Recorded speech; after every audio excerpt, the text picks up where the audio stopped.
Hey folks, so I just took down my STIHL FS200 because there was little compression I could tell, and the thing just stopped working on me.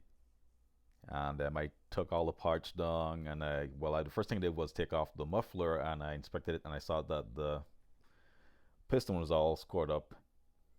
And inspecting the muffler, I saw there was a whole bunch of carbon buildup. So that's definitely it's carbon scoring, So that carbon built up on that muffler, and pretty much every time that piston would go up and down, it pretty much made a lot of friction and just destroyed that piston.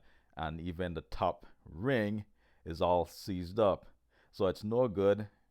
I'm just gonna, while I'm waiting for my replacement kit to come, and it's about 20 bucks, and then I'm just gonna replace that, replace the whole cylinder head and piston.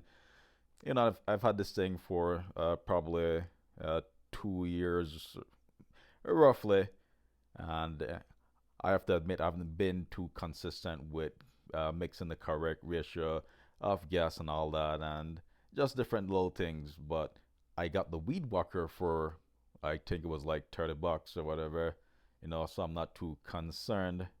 But yeah, I'm gonna get this all back together, and it should be okay. So before I got it together, I wanted to just do a quick video. Unfortunately, I already cleaned the muffler, so next, hopefully it's gonna be a while before this happens again. I'm gonna be careful after this.